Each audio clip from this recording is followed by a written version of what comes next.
Kanchipuram వకుడా silks నాణ్యత మా ప్రాధాన్యత. మదీనాగూడ, మియాపూర్, హైదరాబాద్ లో త్వరలో శుభారంభం. మహారాజా, మహారాజా, ఎన్నాళ్ళకు మిమ్మల్ని చూశాను. మీ రాక కోసం కళ్ళు కాయలు కాచేలాగా నిరీక్షించి పరిగెత్తుకొచ్చాను. ఇదిగో మీ వరప్రసాదం. ఏమిటి వీరతాండవం? ఎవరిచ్చారు నీకు అధికారం? హద్దు మీరుతున్నావు, జాగ్రత్త. మౌనం వహిస్తారే మహారాజా. మీ రక్తం పంచుకున్న మీ బిడ్డను ఒక్కసారి పలకరించండి. ఎవరు నువ్వు? మహారాజా, నన్ను ఎవరు నువ్వని అడుగుతున్నారా? నేను వసుంధర్ను. తరులు తటాకాల సాక్షిగా, పంచభూతాల సాక్షిగా మీరు నన్ను పాణిగ్రహణం చేసుకుని త్వరలోనే వచ్చి తీసుకెళ్తానని వాగ్దానం చేశారే, ఆ వసుంధర్ని. కామాంధకారంలో కాలు జారింది. ఆ పాపాన్ని మహారాజా వారి కంటగట్టి కొడుకు పట్టం కట్టి తాను మహారాణిగా కులకవచ్చునని పథకం వేస్తుంది. తక్కులాడి దీన్ని చెరల వేయండి. ఆగండి. ఏం మాట్లాడుతోందో తెలియని ఉన్మాదావస్థలో ఉంది పాపం. పోనివ్వండి. ఆగండి. న్యాయం కోరడమే ఉన్మాదమైతే మాట తప్పడం మదోన్మాదం. మీరు తృణీకరించిన మాత్రాన ఈ పసివాడు మీ బిడ్డ కాకుండా పోడు. వాడు రాజై రాజ్యం వేలాలని, నేను రాణిగా మీ సరసన సింహాసనం అధిష్ఠించాలని వాంఛలు పెంచుకుని నేను ఇక్కడికి రాలేదు. కానీ నా పుత్రుడు ఎక్కడున్నా, ఏ స్థితిలో ఉన్నా స్వశక్తితో సమస్త భూమండలాన్ని పాలించగల సమర్థుడని రుజువు చేసుకుంటాడు. నా మాట సత్యమని కాలమే నిరూపిస్తుంది. సెలవు.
గురుదేవా, గురుదేవా, ఎవరో ఆడపడుచు నదిలో కొట్టుకొచ్చింది. అపస్మారక స్థితిలో ఉంటే ఆశ్రమానికి చేర్చాం.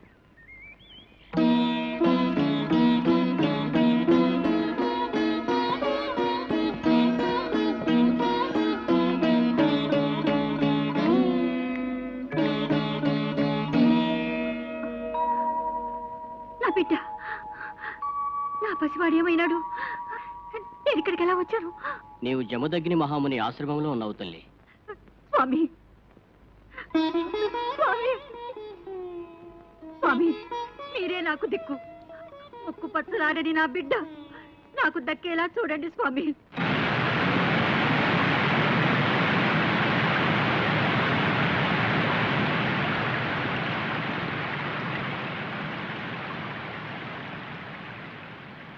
చూడమ్మా, శ్రీ వజ్రేశ్వరీదేవి మా ఆశ్రమాన్ని, ఈ ప్రాంతాన్ని రక్షిస్తూ మాకు ఆత్మవిశ్వాసాన్ని, శక్తిని ప్రసాదించే కరుణామయి.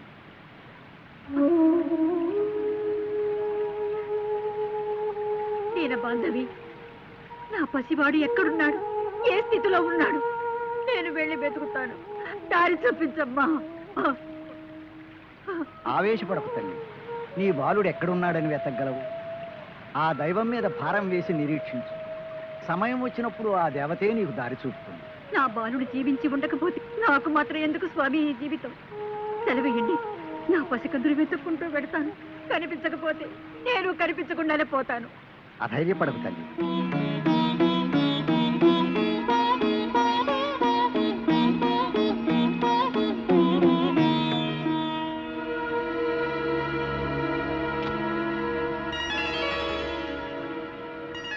చూశావా, ఇది నీ బాలుడికి సంకేతం. నీ పసివాడు జీవించే ఉన్నాడు. అలాగా స్వామి? ఈ పుష్పం వికసించి ఉన్నంతకాలం నీ పుత్రుడు ఎక్కడున్నా క్షేమంగానే ఉంటాడు.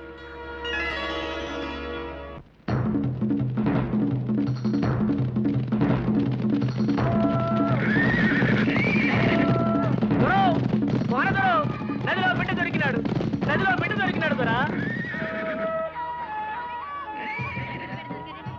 కోనరాడు, ఇడుగో నదిలో దొరికిన బిడ్డ. దోన్లో పడుకొని నవ్వుతూ నదిలో కొట్టుకొచ్చాడమ్మా. ఆ దేవుడు నదికి ఇచ్చినాడో నది మనకి ఇచ్చినది. ఇవాళ ఉగాది పబ్బన్నాడు మన కోనకి పాప రావటం శుభసూచకం. ఏం భర్త? అవును బారయ్య, ఈ పెద్దోని చేసి సాముగరడీలు కత్తి యుద్ధాలు చెప్పించాలో. ఐదారులే వీడికి మన భాష యాస రాకుండా మంచి గురువును చూసి చదువులు చెప్పించాలో. పండగ రోజు మన ఇంటి విజయం చేసినాడు కనుక ఈడి పేరు ఈజయ్యి. బాగుందో విజయ్, విజయ్కి విజయ్కి.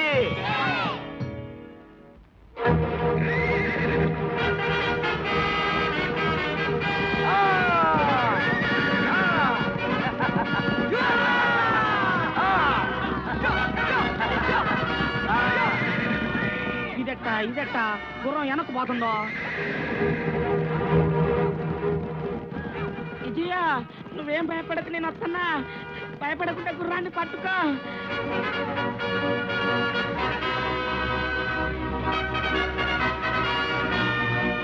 ఈ అడవి గుర్రం, దాన్ని పట్టడం వీళ్ళ తరమా? అది అడవి గుర్రం గాని కొండ గుర్రం గాని మా విజయ తలుచుకుంటే చిటికిలా పట్టేస్తాడు.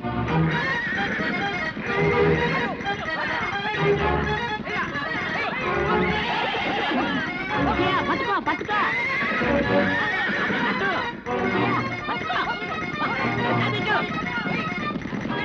ఆడు తీసి గిర్రున తిప్పి మెల్ల వేయాలో.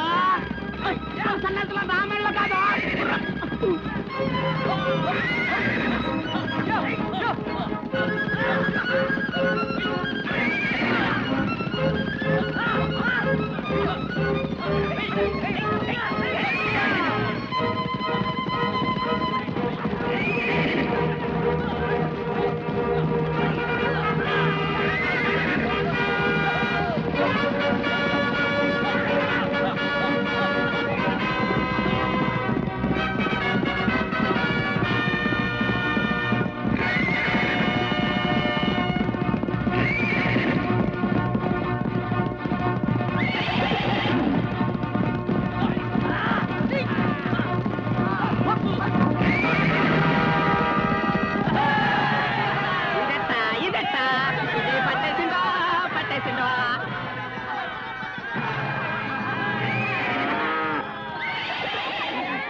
అక్కడే ఆగు. అయినా ఏటా నువ్వు నీ సాగసాలు ఎంత చెప్పినా మానవు. శివుడుగా సాగసాలు చేయొద్దని ఈడికా చెప్తున్నావు.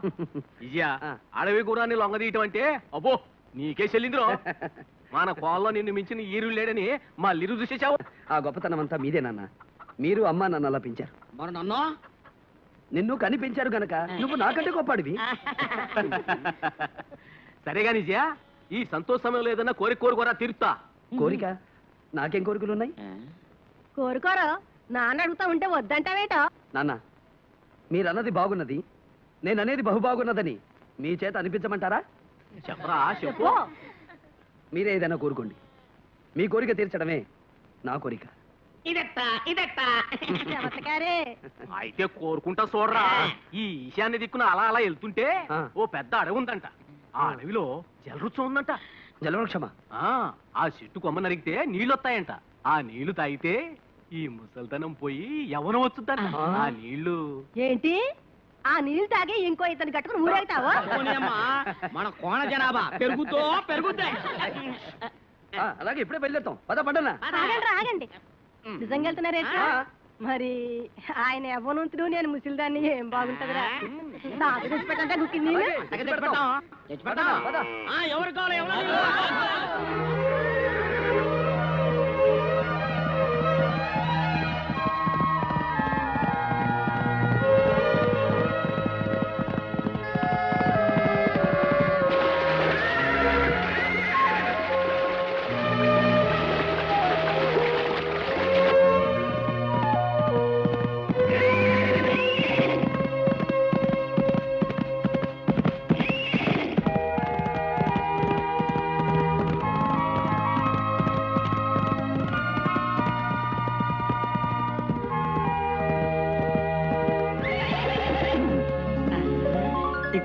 ఇదెట్టా పండనా చూసావా ఈ పరిసరాల్లో ఎక్కడా లేని వింత ఇక్కడ మాత్రం రంగురంగుల పువ్వులు కనిపిస్తున్నాయి బహుశా జలవృక్షం ఇక్కడెక్కడో ఉంటుంటుంది అవునవును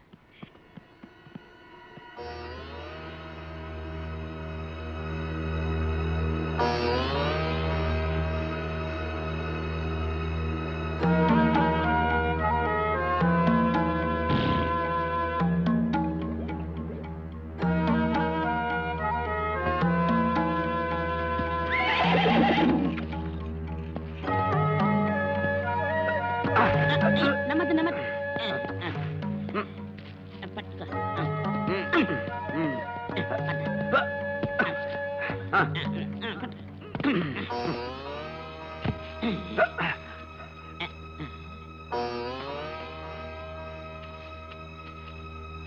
ఇదియా ఇది జలవృక్షం కాదేం కాదో ఏదో పిచ్చి చెట్టు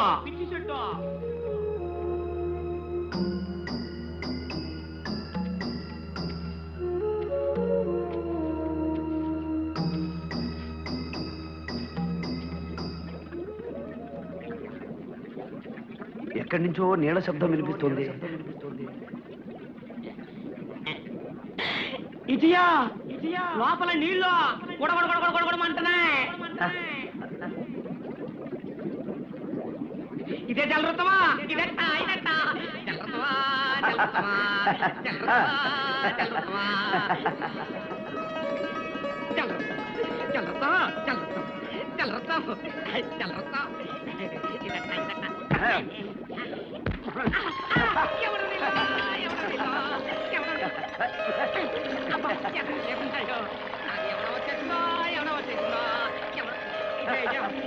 పిల్లంట చూడ మన పొలంలో నాటేసుకుందామా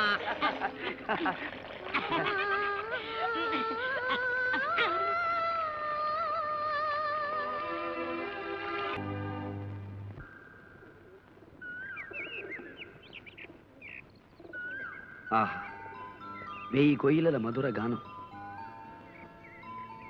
అమర కాంతల మయూర నాట్యం దివి నుంచి భూమికి దిగి వచ్చిన దేవకన్య సుందరి సుందరి ఎవరు నువ్వు మా రాకుమారి వెంట పడుతున్నావు నువ్వెవరో నా తమ్ముడు అటకాయితున్నావా రా చెప్తా రాకుమారి ఎవరు నువ్వు ఈ వనంలోకి ఎలా వచ్చావు రాకుమారి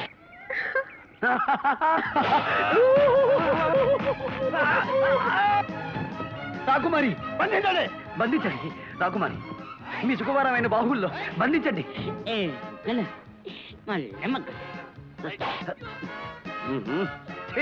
రాకుమారి ఏంటట చూస్తున్నావా పల్లె మొగ్గలు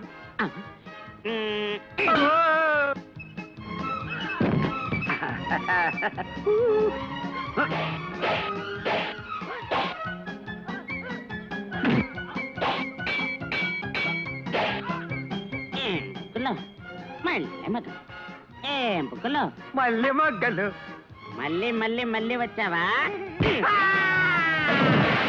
రాకుమారి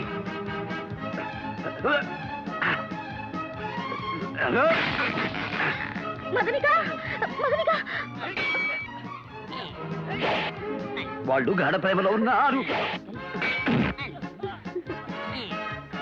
రాకుమారి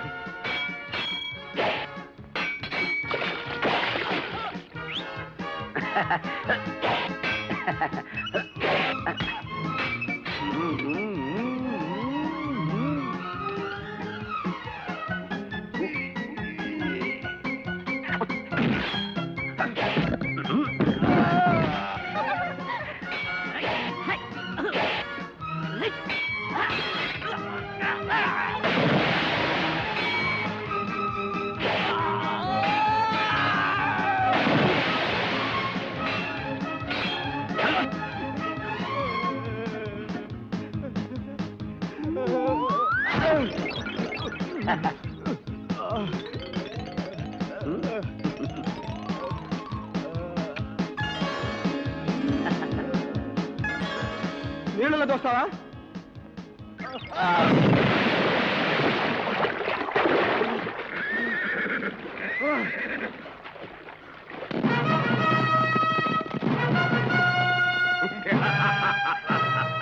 ఆనంద భరితము ఈ కార్తికేయ దేశాధిపతి బ్రహ్మానంద భూపతుల వారి నందనోద్యానవనంలో ఒక సామాన్యుడు ప్రవేశించాడు.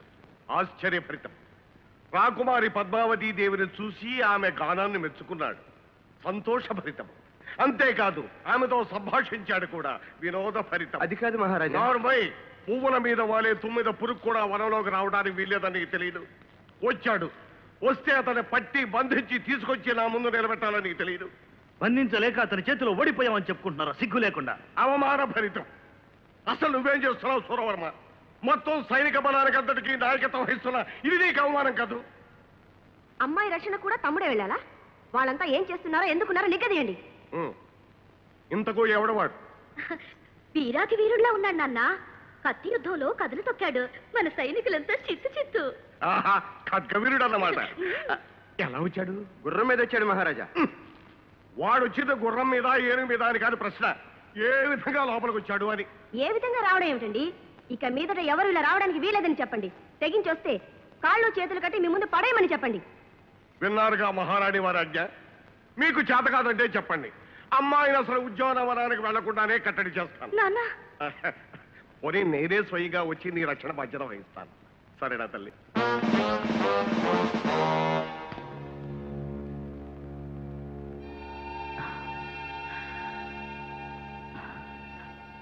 ఏమిటిది? ఏమిటి? నాకు ఏమీ కనిపించడం లేదు, చూపు రాలేదు. మా ప్రయత్న లోపం లేకుండా అన్ని ఔషధాలు వాడాం, సర్వ చికిత్సలు చేశాం మహారాజా. కానీ అవును, మీరేం చేస్తారు? నేను చేసిన పాపమే నాకు ఈ శిక్ష విధించింది. మీరు పాపాలు చేశారా?